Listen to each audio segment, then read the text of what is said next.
All right, good morning, everybody. The Iceman here on the Iceman Wrestling Network, and today we're on the Iceman's Return YouTube channel. It's early Monday morning, and last night I had the pleasure of watching Smackdown Live's TLC pay-per-view, and all in all, I thought it was a pretty good pay-per-view. One thing about SmackDown's pay-per-views I like is they're not very complicated. Maybe they're a little predictable, but they're not complicated. And I was wrong on one of my predictions on the card last night. And let's just sort of talk about this. Let's run it down in not in any particular order. But the tag team titles on the line: Heath Slater, Rhino, SmackDown Tag Team Champions, going up against Bray Wyatt and his newly found partner and family member, Randy Orton, the Viper. Now, going into this match, Bray Wyatt's never won a belt. And I think teaming up with Randy Orton sort of like put a pretty good mix together. There really isn't a lot for Bray or Randy to do, so why not put them together and really, form a formidable tag team? Now the Wyatt family already with Luke Harper, pretty strong. Eric Rowan, I think, is still on the shelf.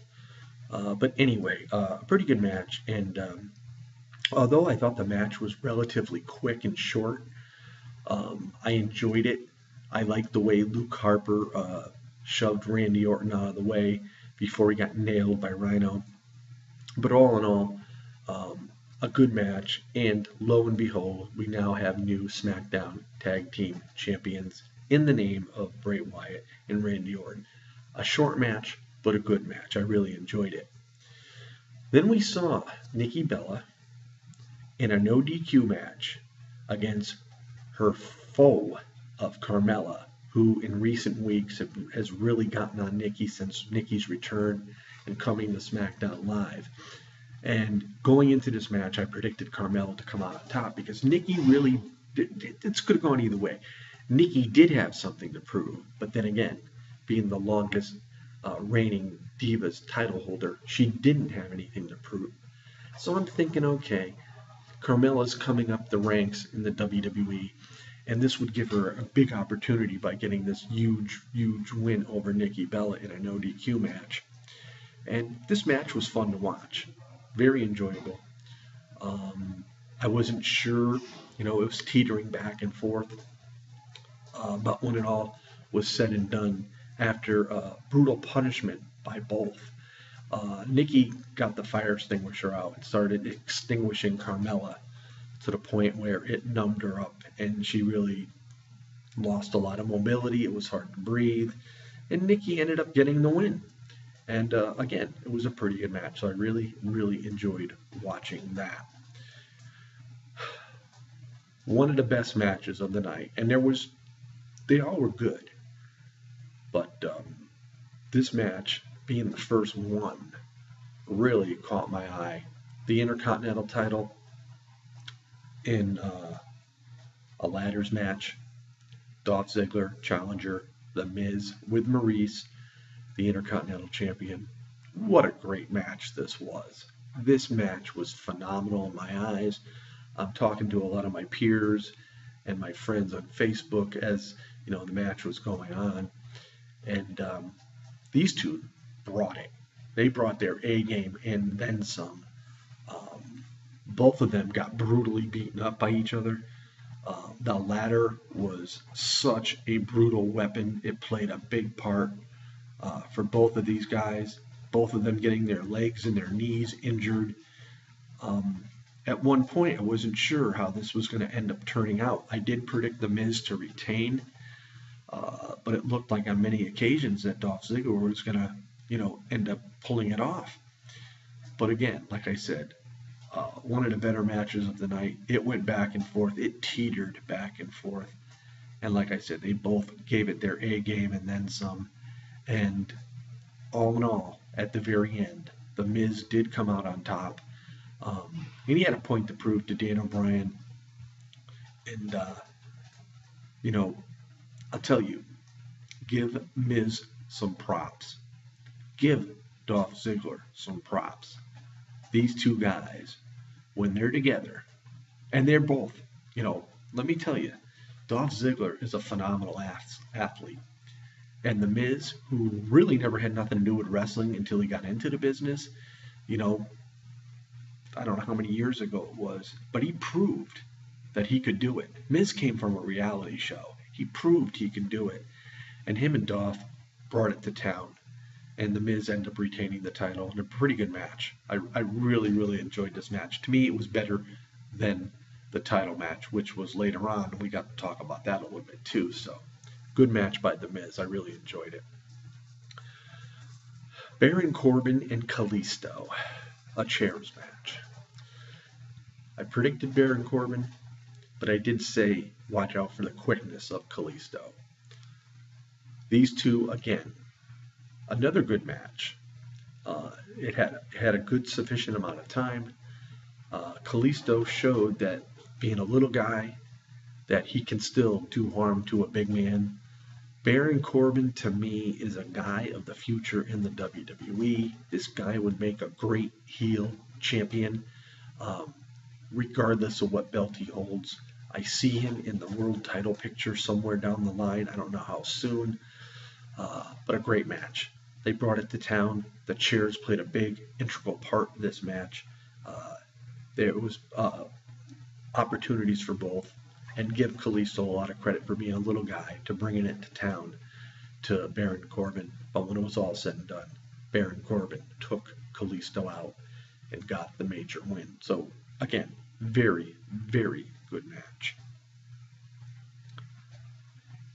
Becky Lynch, Women's Champion, Smackdown's Live Women's Champ against challenger Alexa Bliss. I was one of very, very few people who predicted Alexa to win the title last night.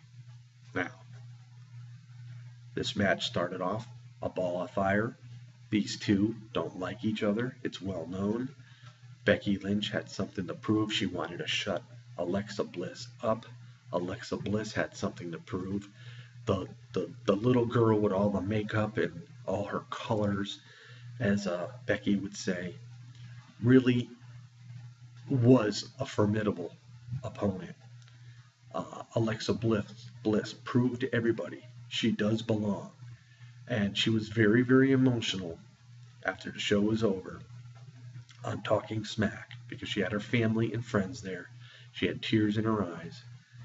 And obviously, by what I'm talking about, you all know that Alexa Bliss pulled an upset, so to speak, in many people's eyes over Becky Lynch, because Becky Lynch, a lot of people saying there's no way she was going to lose this match. I did predict that she was going to lose. She did lose, and it was a very fun match to watch. Now, who would have I wanted to win? I'll be honest with you.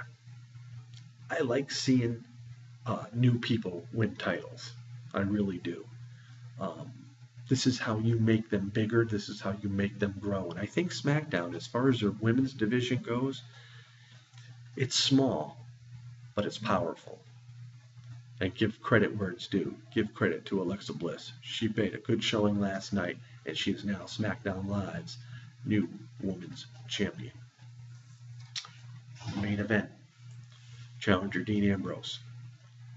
WWE World Champion AJ Styles. I think everybody knew going in this match AJ was going to be the winner at the end. At least I predicted so. These two guys went to town. They battled it out, much like The Miz and Dolph Ziggler. This, again, a great match. There was a lot of twists, a lot of turns. There was a lot of opportunities for both these guys. It was a TLC match. You know, the stipulations in all these matches tonight, like Baron Corbin and Kalisto in a chairs match, Becky Lynch getting thrown through the table by Alexa Bliss in a tables match. We had a no DQ match. The Miz, a ladder match with Dolph Ziggler, and TLC match with Ambrose and AJ Styles. And these matches are always fun to watch. Remember back in the days with Edge and Christian and the Hardy Boys, they had some phenomenal matches. You can go way back with Shawn Michaels, Razor Ramon, some phenomenal matches. And tonight's, or last night's match, I should say, same way. Ambrose, say what you want, call him the lunatic fringe, call him unstable. Out of the 3 Shield members, this guy does so much more in the ring than any of the other 2, but I think he's a little less recognized than what Rollins and Reigns get. Great match. AJ, phenomenal. I've watched AJ for years. He's been a champion all over the world. And I predicted to a lot of people, I said Ellsworth is going to come and get involved. And sure enough, James Ellsworth came out. And AJ took it to town to Ellsworth. And lo and behold, when Dean Ambrose was ready, climbing that ladder to grab that title, to become new WWE World Champion, Ellsworth got in the ring, tipped the ladder over. Ambrose goes through a couple tables. AJ gets up, looks in astonishment, climbs the ladder, pulls down the title, and retains. And there's Ellsworth being a little cheerleader on the sidelines, and everybody's wondering why he did it. You know, all the things that Ambrose did to help Ellsworth defeat AJ Styles. AJ Styles' response on Talking Smack is, I have AJ Styles' number. That's what Ellsworth said. I got AJ's number. So, I got a title match coming. So I want to face the guy that I have his number with. That's his excuse. But, you know, like Daniel Bryan said, he said, you ruined a very, very good match. So we'll see what happens on Tuesday with Shane McMahon, Daniel Bryan on Smackdown Live. But all in all, the pay-per-view delivered. I don't think anybody could really be disappointed in this pay-per-view. It was very enjoyable from start to finish. Maybe somewhat a little predictable in some aspects. But like I said, SmackDown's pay-per-views are not complicated. And that's what I like. So, there you have it in a nutshell, guys. This is the Iceman on the Iceman's Wrestling Network on the Iceman's Return YouTube channel. Hope you all enjoyed the show as much as I did. Give me your thoughts. Give me your opinions. The man with the plan. The man with the knowledge. The man with the wrestling news. Saying, until next time. Peace out.